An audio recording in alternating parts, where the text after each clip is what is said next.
आपको मेरी टेबल के ऊपर जो ये इंजेक्शन दिख रहे हैं वह injection top 10 veterinary medicine injection है।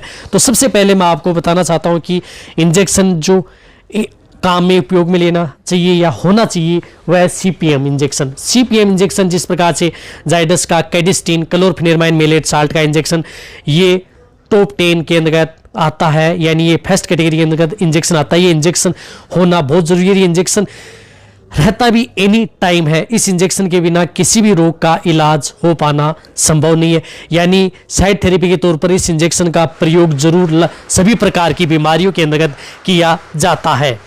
लगभग सभी प्रकार की बीमारियों, किसी भी तरह की बैक्टीरियल, वायरल, फंगल इन्फेक्शन या किसी भी तरह का हो तो उसके बारे में यदि आपको इसी तरह से सेकंड तौर पर इंजेक्शन है जिस प्रकार से बेलामाइल इंजेक्शन जिसके अंतर्गत साल्टो B complex and liver extract injection, यानी ये इंजेक्शन विटामिन इंजेक्शन है। ये इंजेक्शन भी बहुत ही जरूरी है और ये सभी के पास होता है। टॉप 10 की लिस्ट के अंतर्गत ये इंजेक्शन आता है। इस इंजेक्शन का प्रयोग आपके पशु में किसी भी प्रकार के सिंपल इंडाइजेशन, एनोरेक्सिया, भूख नहीं लग रही है, आपके पशु की लीवर कमजोर है, खाना पीना कम कर दिया है, जुगाली नहीं कर रहा है, तो उसके तौर पर ये इंजेक्शन प्रयोग किया जाता है। और इस इंजेक्शन की डोज बड़े पशुओं के अंतर्गत 10 ml इंट्रामस्कुलर लगाया जाता है। भेड़ बकरियों के अंतर्गत 2 से 3 ml और मीडियम साइज के पशु हैं उसके अंतर्गत ये 5 ml ओनली ऑन इंट्रामस्कुलर ये इंजेक्शन लगाया जाता है। और ये इंजेक्शन पशुओं के लिए बहुत ही ज़्यादा फायदेमंद होने वाला है। किसी भी तरह की यदि आपके पशु में सिंपल इंडाई या मेटाबॉलिज्म से संबंधित या खाने पीने से संबंधित यदि आपका पशु नहीं खा रहा है तो उसके अंतर्गत ये इंजेक्शन लगाया जाता है। इसी तरह इंजेक्शन मिलोक्सिकेम जिसके अंतर्गत साल्टो मिलोक्सिकेम जिस प्रकार से मिलोनेक्स है, ये इंजेक्शन भी दर्द सूजन बुखार का इंजेक्शन है, दर्द सूजन है यदि आपके पशु में तो ये इंजेक्शन प्रयोग किया जाता है। बहुत ही अच्छा इंजेक्शन है। ये इंजेक्शन भी एनी टाइम रहता है और ये इंजेक्शन आपके पशु में यदि आपके कहीं पर लग गई है, सूजन आ गई है पशु में तो इंजेक्शन प्रयोग किया जाता है। बड़े पशुओं के अंतर्गत 15 से 20 ml इंट्रामस्कुलर इंट्राविनस व सबकट रूट पर लगाया जाता है। छोटे पशु में ये 3 से 5 ml इंजेक्शन भी टॉप 10 वेटरनरी इंजेक्शन के अंतर्गत आता है किसी भी कंपनी का, लेकिन ये साल्ट का ये इंजेक्शन होना चाहिए। इसी तरह से एंटीबायोटिक में स्ट्रेप्टोपेनिसिलिन DCR जिसके अंदर स्ट्रेप्टोपेनिसिलिन एंटीबायोटिक को इंजेक्शन भी प्रयोग किया जाता है। ये इंजेक्शन बहुत से किसी भी तरह की यदि आपके पशु में वायरल डिजीज हो गई है, बैक्टीरियल डिजीज हो गई है, उसके अंदर जैसे खांसी, जुकाम, बुखार, यदि आपके पशु में थनेला रोग से संबंधित या किसी घाव फोड़े के अंतर्गत ये इंजेक्शन लगाया जाता है। छोटे के अंतर्गत 2.5 ग्राम, बड़े के अंतर्गत 5 ग्राम, जिनका बॉडी वेट 500 kg से ज़्यादा है तो इंट्रामस्कुलर ओनली ऑन ये इंजेक्शन लगाया जाता है। और ये इंजेक्शन भी टॉप 10 वेटरनरी की लिस्ट के अंतर्गत आता है। लेकिन एंटीबायोटिक के अंतर्गत में ये इंजेक्शन सबसे ज़्यादा प्रयोग करते हैं और लगभग वेटरनरियन इसका प्रयोग करते हैं, तो ये इंजेक्शन होना बहुत ज़रूरी है। इसी तरह इंजेक्शन टोनोफॉस जिसके अंदर फास्फोरस डिफिशिएंसी के लिए इंजेक्शन लगाया जाता है। यदि आपके पशु में किसी भी तरह की फास्फोरस डिफिशिएंसी हो, डिटेल से लार्ज एनिमल्स के अंदर 15 से 20 ml इंट्रामस्कुलर इंट्राविनस, छोटों में 1 से 5 ml ये इंजेक्शन लगाया जाता है जिसके अंतर्गत साल्ट ये हो। और ये पशुओं के अंतर्गत किसी भी तरह की यदि आपका पशु खाना पीना, जुगाली या रिपीट ब्रीडिंग, इनफर्टिलिटी इसकी शिकायत है तो डिटेल से जानना है जा करके देख सकते हैं। लेकिन ये टॉप 10 की वेटरनरी के अंतर्गत है। ये इंजेक्शन बहुत ही ज़्यादा प्रयोग किया जाने वाला इंजेक्शन है। इसी तरह से जो एंटीबायोटिक के तौर पर सेफ्ट्रीजोन एंटीबायोटिक इंजेक्शन है, ये इंजेक्शन भी यदि आपके पशु में श्वसन तंत्र से संबंधित किसी भी प्रकार के किसी भी तरह की सेफ्ट्रीजोन हो, साल्ट हो, जो सेफ्ट्रीजोन साल्ट का और इंजेक्शन कोई सी भी हो, किसी भी कंपनी को, जिस प्रकार से ये इंटासेफ है, इंटास का जो थनेला रोग के अंतर्गत, मूत्र नलिका से संबंधित रोग, श्वास से संबंधित रोग के अंतर्गत ये इंजेक्शन बड़े पशु के अंतर्गत 3 से 4 ग्राम इंट्रामस्कुलर व इंट्राविनस ये इंजेक्शन लगाया जाता है। ये टॉप 10 की लिस्ट के अंतर्गत ये इंजेक्शन सेफ्ट्रीजोन होता ही होता है। तो इस इंजेक्शन का एंटीबायोटिक के तौर पर मैंने 2 इंजेक्शन रखे हैं, एक स्ट्रेप्टोपेनिसिलिन, एक सेफ्ट्रीजोन। आप कहेंगे कि ऑक्सीटेट्रासाइक्लिन क्यों नहीं रखी?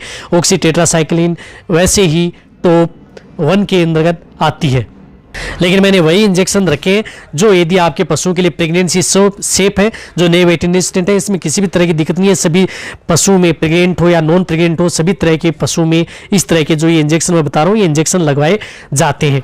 और इसी तरह से कोर्टिकोस्टेरॉइड के अंदर रखा है आइसोफ्लूड पेरिडोन इंजेक्शन।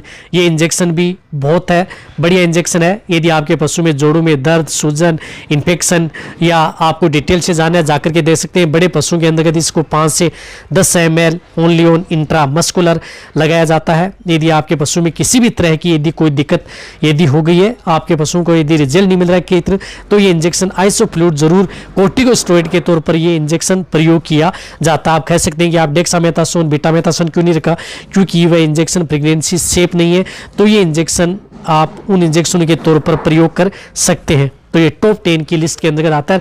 रियल में इंजेक्शन आइसोफ्लूइड का प्रयोग किया ही जाता है।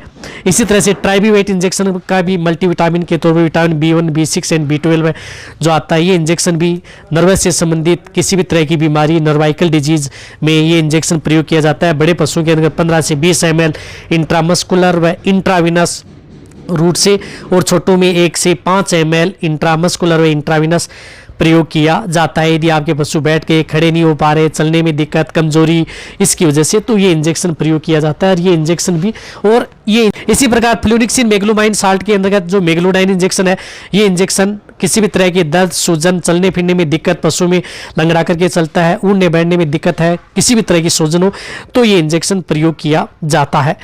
तो ये इंजेक्शन बड़े पशुओं के अंतर्गत 15 ml से लेकर के 20 ml इंट्रामस्कुलर व इंट्राविनस दिया जाता है। छोटों के अंतर्गत सभी तरह के पशु हैं उसके अंतर्गत ये दिया जाता है।